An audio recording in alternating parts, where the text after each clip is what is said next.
The state of Ottawa's technology sector is a little bit shaky these days, but this one Kanata company is doing great. They got a beautiful new headquarters, they got great financial results, and they're still hiring. Coming up on this episode of Techopia Live.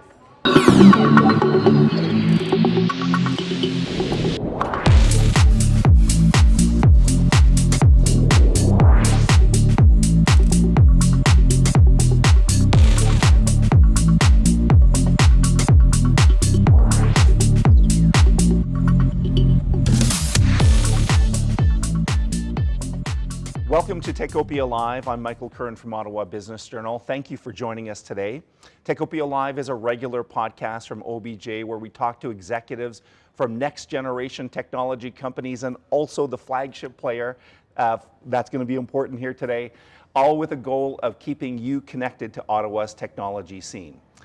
You might already notice that this episode's looking a little bit different. That's because we're in the multi-million-dollar headquarters of one of Ottawa's big flagship technology companies. This headquartered opened just a few months ago, so we're going to be digging into that. And also, this flagship company introduced some Q2 financial results that are certainly bucking the trend that we're seeing across the technology sector.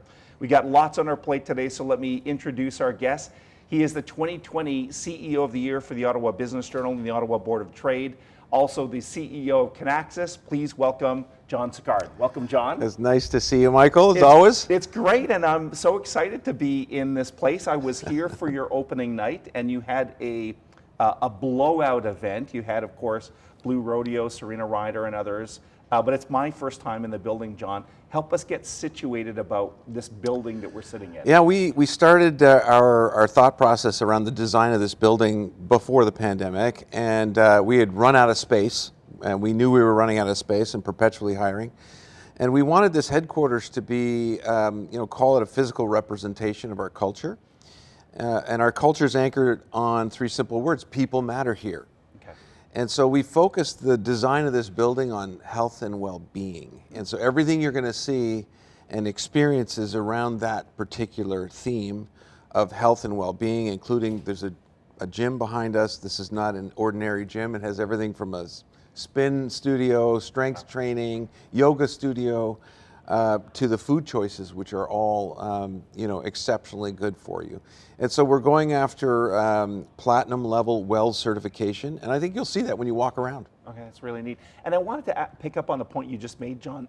The decision to build this headquarters was done before the pandemic, and some people, some CEOs might have rethought that. You didn't. In fact, I think you almost doubled down on the fact that Kinaxis needed a world-class headquarters building to gather their employees. Are you feeling any different about that these days? Not at all. I have always believed that the natural state of humanity, in fact, is togetherness, not isolation. What we were forced to do over 2 years was not natural. Certainly not natural for communities, let alone companies. And so while at the same time we learned a lot about how to be productive in isolation, and so there's some pros to having gone through what we went through for the last 2 years. There's some negative side effects too. And so I think that ultimately you have to take the best of both, which is why the term hybrid is being used everywhere, right? I think permanent isolation is just as bad for you as what we were living before, where, okay, it's 5 days a week and everybody needs to be in there and you have no flexibility. I think there's a great hybrid approach. And obviously our hope is that buildings like this serve as a magnet. It's a place people are magnetized to. They want to be here. They want to be with their peers. This is where you get a sense of belonging, a sense of spirit that you can't get when you're living life through two dimensions. I think people are in general, three-dimensional creatures. You want to experience the whole of a person.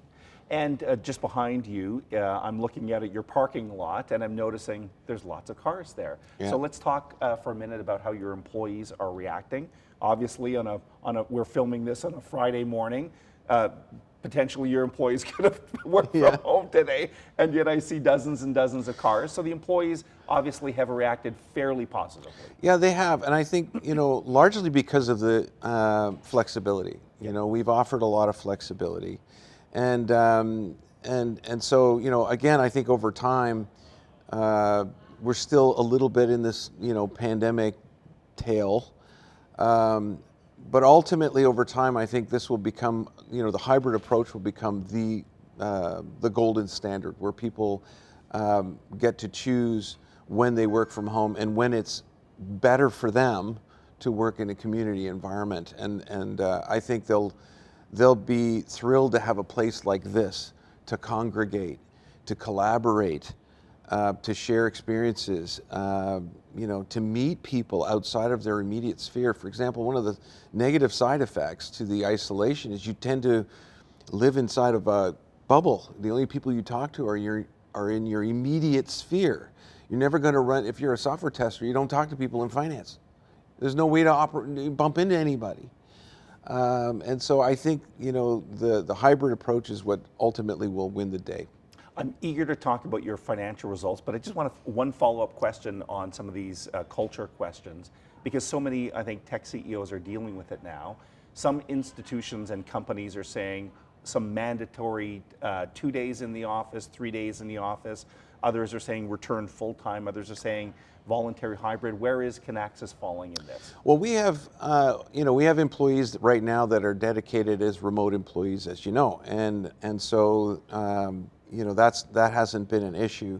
At the same time, I would say every year, every passing year, every passing quarter for that matter, we look at the current state of the business, we look at the current state of our hiring, and we make adjustments as we go. Right now, as of this moment, employees can select what they prefer.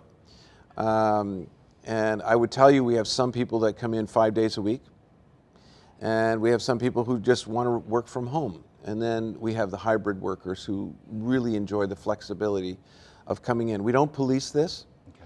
I think there are times where you might need to be in the office 3 or 4 days this week and no days next week. It's perfectly fine. I don't think there's a fast rule that says we're going to measure this and you have to be in at these specific times. I'm not going to be that person that says it's these 3 days. I do, though, as I said, I do fundamentally believe that it is healthier to live in a hybrid versus pure isolation. I also think it's healthier to live in a hybrid than you have to be here 5 days a week and that's it. You better punch your card in at 8 o'clock. I think the fringe elements are gone. Both sides of those elements aren't healthy, entirely healthy, and I think we'll end up with a hybrid approach over time. Very, very interesting. I think that probably reflects your culture. John, we're going to talk about your financial results, but before I do that, I just want to pause for a second and recognize the sponsor of this episode, Number Crunch.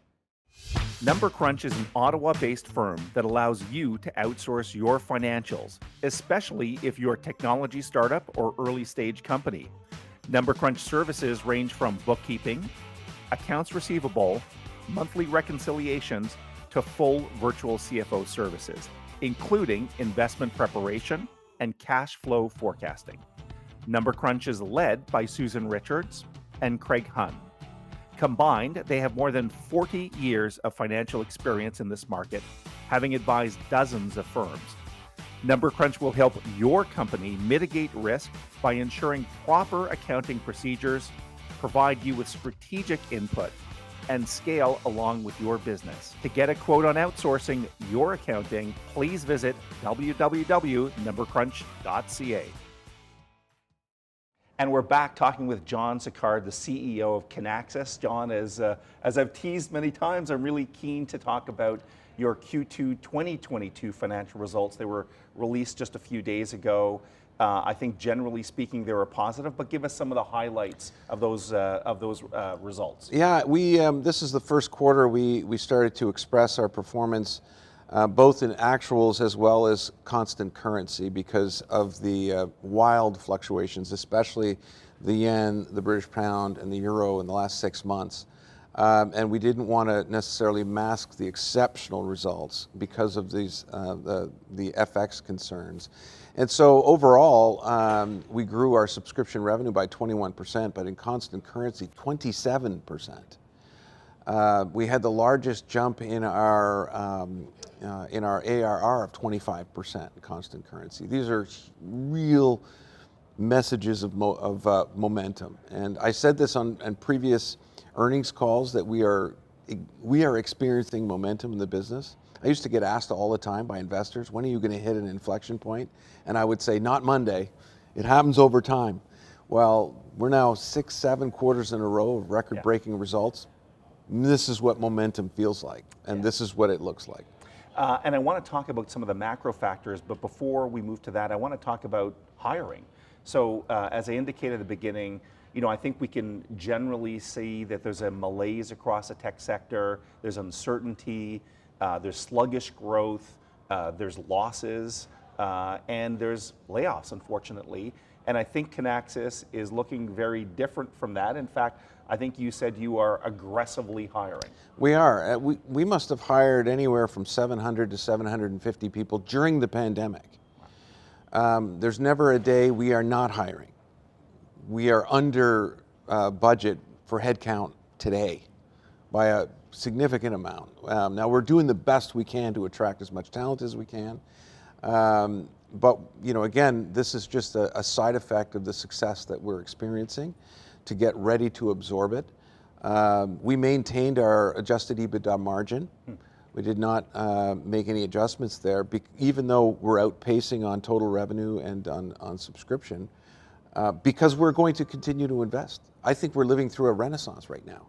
That's going to exist for the next 5 to 10 years.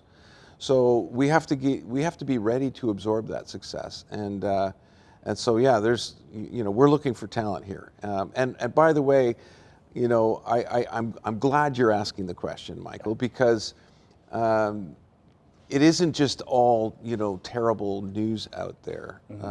There are companies, not just ours, but there are companies that are doing well, and so I'm glad you raised this because we have to celebrate it, especially in Ottawa. Yeah. Where this is still a phenomenal place to come and join. Absolutely, I would agree.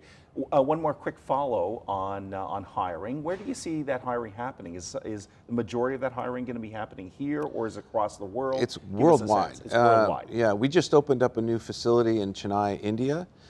I want to say a year ago we had less than 100 people, and we're closing in on 200 in this new office.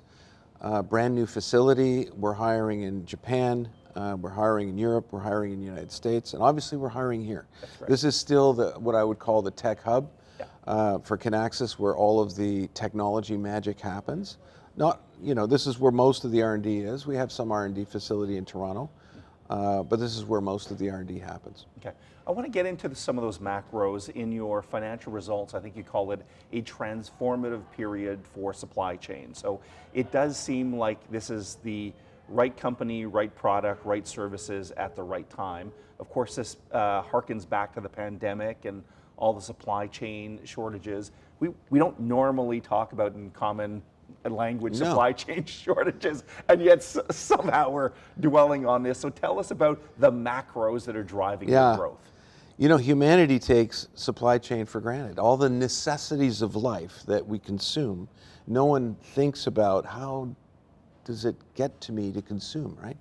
So, the world runs on an operating supply chain. You can't function as a society without an operating supply chain. And the pandemic has created the conditions where I'll call it the governance model that manages the world's supply chain.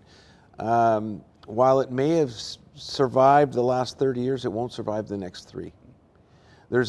Every board is asking every CEO, what are you going to do next time? We're clearly not as resilient as we need to be. Our supply chain is not as resilient as it needs to be. And the pandemic, put a bright light on that fact. Resilience isn't a competence, though. It's an outcome of one.